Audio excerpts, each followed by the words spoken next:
Hello YouTube, in today's video I am going to show you how to drive a flyback transformer and make a high voltage power supply.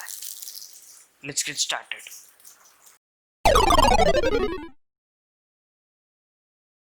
The first main thing required for this project is this flyback transformer, which can be salvaged from old TV circuit boards, or you can buy them from eBay.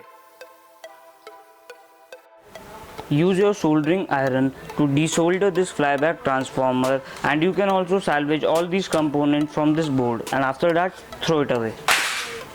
Now you have to wind the secondary coil on the ferrite core like this. After you are done winding the secondary coil on the ferrite core, you have to get yourself an electronic ballast. It has two inputs which are connected to the mains power supply and four output, which we are going to use to drive this flyback transformer.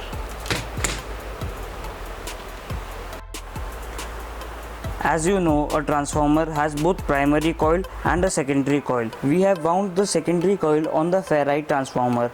Now we have to find the primary coil on this transformer. To find them, shoot up your multimeter and set it to resistance range.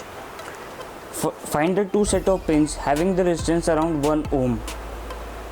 Here is our primary coil. Now we have to solder two wires on the primary coil.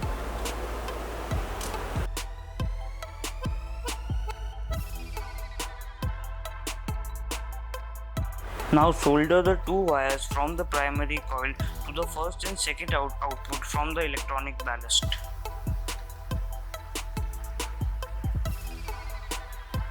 Now solder the two wires coming from the secondary coil to the third and the fourth output of the electronic ballast.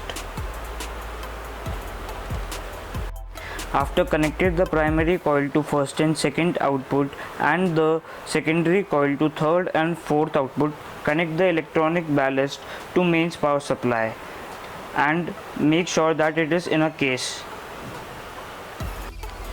Before we move on, a quick disclaimer: the primary coil were these two pins, not these two, so check carefully. The resistance should be very close to 1 ohm. Let's start. Before turning on the power supply, make sure you hold this wire with a chicken stick, not with your bare hands. I'm an idiot, that's why I'm holding it with my bare hands. Now let's turn on the mains power supply. Here you have it, high voltage sparks. It is around 10 kilovolts.